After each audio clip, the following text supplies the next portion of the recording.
Acaba de publicar la editorial Deusto este libro, Educación, de Sonia Díez Abad. Aparte de contar con 2 carreras, psicología y pedagogía, de ser doctora en economía y tener un MBA en el Instituto de Empresa, Sonia es presidenta del grupo empresarial Horizonte Ítaca y vicepresidenta de la Federación Española de Mujeres Directivas y Empresarias y presidenta de su delegación en Andalucía.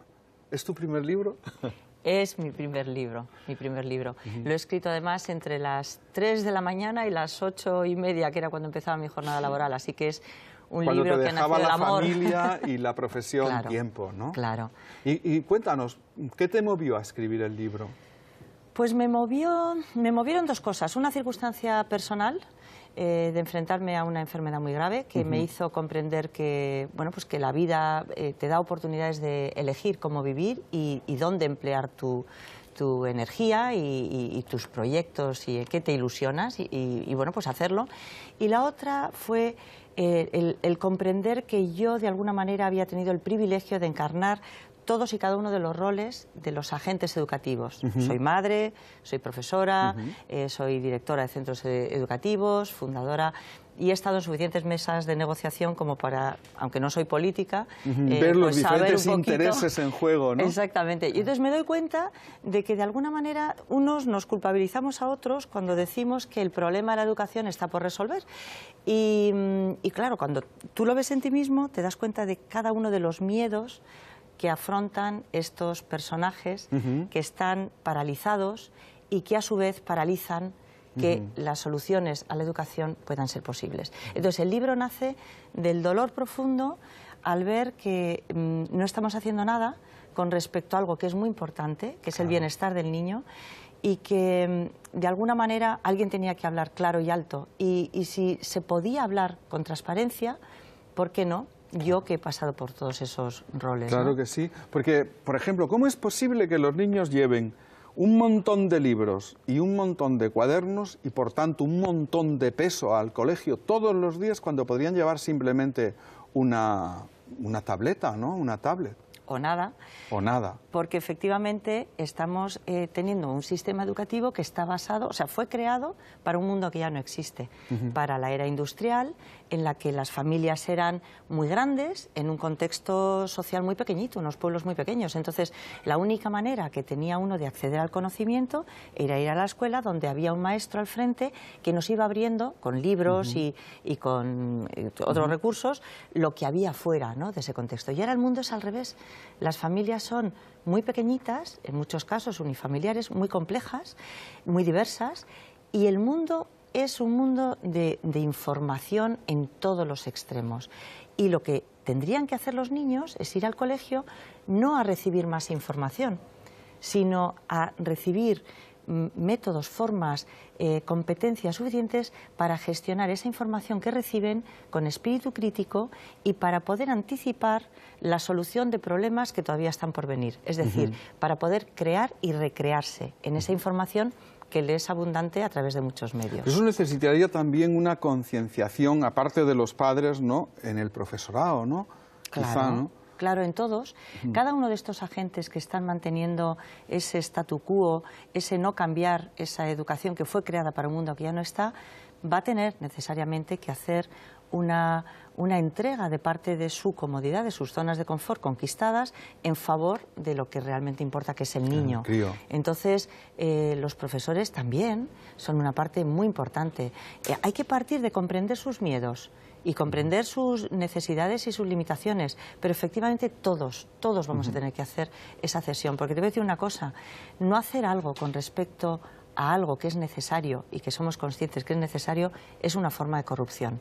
Claro. Es decir, ninguno de nosotros toleraríamos, y es lo que hemos sido capaces de hacer a lo largo de la humanidad cuando nos hemos hecho conscientes de que era necesario un cambio, los derechos humanos. Claro. Es decir, no seríamos capaces de tolerar que en la habitación de al lado estuviera cometiéndose un abuso contra un ser humano y no actuar.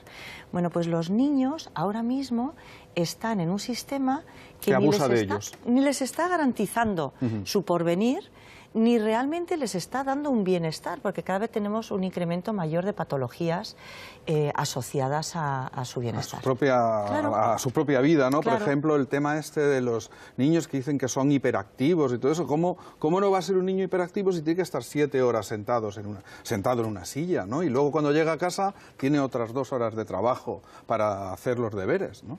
El cálculo de las 7 horas me parece bien, que ya de por sí es difícil de entender, pero cuando uno lo va sumando en esa progresión obligatoria de 15 años en la educación de los niños, es obligatoria, son 16.000 horas. Son 16.000 horas de la vida de un ser humano sentado haciendo eso que nosotros hemos pautado para ellos. Probablemente eso no sea una zona de bienestar para niños entre 3 y 18 años. Quizás, aparte de contemplar un currículum académico, tenemos que contemplar ese bienestar del niño en función de la experiencia de aprender, que tiene que ser mucho más amplia.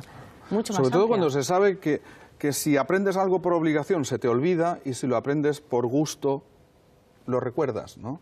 Porque hoy día, quiero decir, toda la enseñanza está impregnada de la emocionalidad, ¿no? Sabemos que cuando un niño se emociona aprendiendo algo lo recuerda y cuando no, ¿no?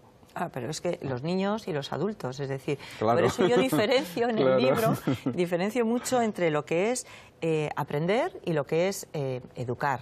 ¿Vale? Nosotros los educadores tenemos que ser proveedores de experiencias, unas que sean académicas, es decir, hay una serie de aptitudes y habilidades y destrezas que hay que desarrollar en el plano académico, pero otras muchas, y ahí es donde tenemos grandes carencias, que son vivenciales, que son experienciales. Entonces, efectivamente, no hay nada más bonito que un aprendiz sienta el propio gozo de aprender y nada más motivador. Que uno descubra algo y diga, eureka, lo he encontrado, ¿no? Esto es mío ya, no se lo lleva nadie, esto ya forma parte de quién soy. Esa es la parte más bonita. De lo Vamos que con el libro, y perdóname porque nos hemos liado a hablar, pero bueno, todo está muy relacionado con el libro, sí, ¿no? Y todo está ahí. Claro, todo está aquí. Son 10 propuestas que haces, ¿no? Vamos una a una, si te parece, y vamos dando una pinceladita. Como quieras, igual las mezclo en los conceptos, pues, pero fenomenal. Pues la primera que haces es provocación, es decir, provocar la acción de quienes tienen mucho que decir en esto, que tienen poder, ¿no? Que son los políticos, en principio. En principio los políticos, y por eso es una carta que dirijo al presidente o presidenta que algún día espero tener, y al que le pido que por favor la educación no lo meta en la carpeta de los asuntos importantes, porque siempre que cae algo en los asuntos importantes lo vamos dejando, es que esto es muy complejo, vamos a hablarlo entre todos. Yo quiero que llegue a los asuntos urgentes, que sea un asunto que digamos, como cuando uno en su casa tiene un padre, una madre con una carencia, un niño con una carencia, no espera hacer algo a que la cosa se vaya deteriorando, sino que le duela y que digamos, bueno, vamos a empezar a poner los pasos. Quiero crear el debate educativo que ahora mismo no existe. A mí lo que me gustaría es que en vez de estar hablando si la clase de religión sí o no, que si las horas complementarias en el convenio colectivo de una manera o de otra, hablemos de las necesidades del niño. Y ese creo que es el modelo de transformación que requiere el cambio de paradigma al que vamos. Entonces la provocación es sacudir un poco esa conciencia desde el dolor, desde las ganas. Y también un poco desde la indignación. No puede ser que tengamos este nivel de fracaso escolar, ¿no? No podemos aguantarnos eso. Mira, yo vuelvo a hablar más del dolor que de la indignación, porque el dolor de comprender que hoy están escolarizados, hoy en España, 8 millones de niños, de los cuales si no hacemos nada, asumimos 11 veces más que en el resto de Europa, que 1.600.000 van a fracasar. Y nos quedamos tan tranquilos, nos vamos a tomar un café, seguimos nuestro día a día y no nos movemos. Entonces, por eso el libro es educación, es decir, cada una de las cosas que decimos que hay que hacer, no decirla desde la indignación ni desde la culpabilización del otro, sino desde el dolor. Desde el dolor y decir, bueno, vamos a hacer algo. Poner remedios. Claro, vamos a hacer algo. No quiero que me digan que sé todas las respuestas, ni falta que hace. Las respuestas en el mundo en el que estamos deben de estar contextualizadas para que la mejor respuesta sea aquella que es necesaria en cada momento, no las respuestas uniforme. Claro. Entonces, desde esa pasión, yo creo que es muy, muy posible el cambio educativo, aunque se oyen muchas voces desde la indignación y la queja que nos dicen que esto va a ser un tema imposible de resolver. Claro, yo no. creo que no. Yo creo Porque que ¿para qué debemos educar? Quiero decir, ¿cuál es el objetivo? Bueno, pues yo creo que el objetivo fundamental para el mundo al que vamos, que ese es el segundo capítulo del que tratamos y que lo abro, el objetivo fundamental es comprender que el mundo es un mundo en continuo cambio y que los problemas y las profesiones a las que se van a tener que enfrentar nuestros hijos están todavía por surgir. Nos lo están diciendo continuamente desde la economía.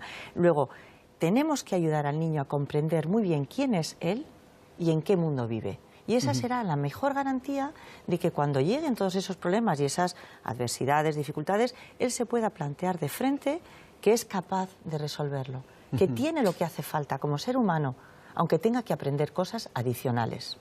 Yo creo que eso es fundamental. En el tercer capítulo hablas de facilitar el emprendimiento educativo. Sí. Eso es muy importante, es decir, los emprendedores de cualquier otro sector miran constantemente aquellas zonas que no son de confort y que tienen, digamos, que son próximas y que tienen que empezar a explorar. Y en esas zonas, pues obviamente hay un proceso de adaptación, no está todo dicho y hecho como va a ser. Entonces, en educación tenemos que hacer lo mismo, es decir, en vez de ir al método que te venden seguro, decir, bueno, yo voy a coger este recurso y voy a desarrollarlo en mi colegio con unos amplios márgenes de libertad y de autonomía que ahora mismo no hay. Nos vamos a pasar al siguiente capítulo porque creo que ya está más o menos respondido y vamos a humanización. ¿Qué es esto? Humanizar la educación es precisamente lo que hablaba de pensar en el niño, de su bienestar.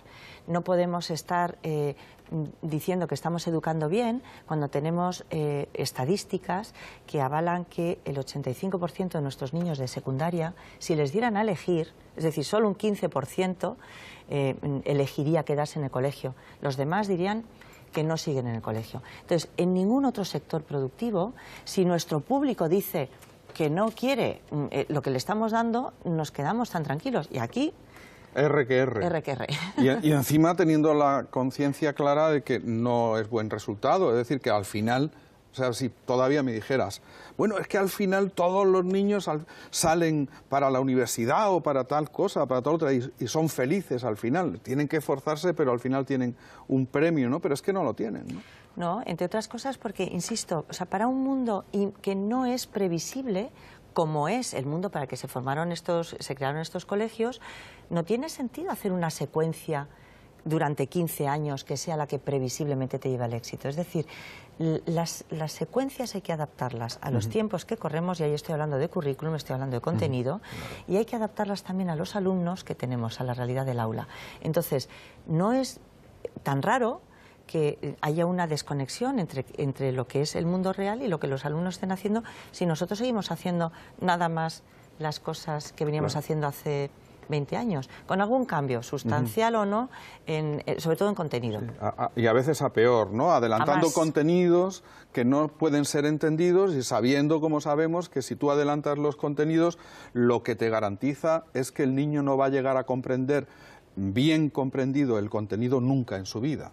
Es un empacho, es un empacho y un empacho por indigestión. Ya llega un momento que no el hecho de abrir, y esto lo veo continuamente en los niños, ¿no?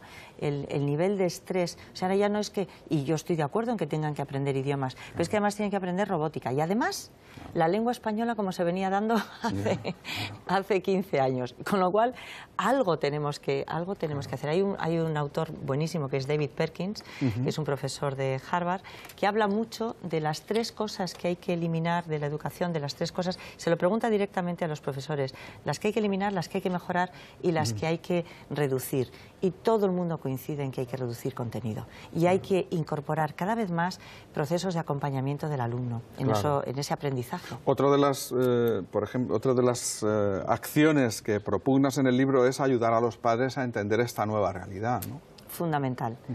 Las familias españolas en los últimos 10 años han cambiado más que a lo largo de toda la humanidad precedente. Entonces, tenemos un modelo familiar que al que se le culpa de no estar haciendo las cosas suficientemente bien, es decir, hay un sector importante de la población que culpa a los padres. A mí me gustaría, más que hablar de culpa, hablar de responsabilidad. Pero es verdad que para que todos crezcamos en nuestra responsabilidad, necesitamos que alguien nos acompañe.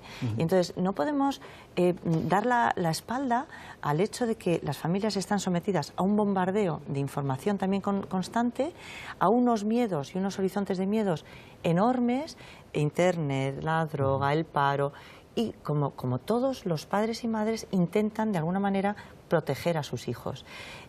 Si no tienen otros recursos, los van a proteger con su propia carne, como dijo el otro. Y entonces nos convertimos en padres y madres helicópteros excesivamente presentes en aquellas cosas que no nos corresponden. Y entonces no dejamos espacio a los educadores. Somos personas que interfieren e intervienen a través de los grupos de WhatsApp, a través de miles de formas en lo que entiendo que deberían de poder delegar. Pero todo eso no se puede hacer en solitario.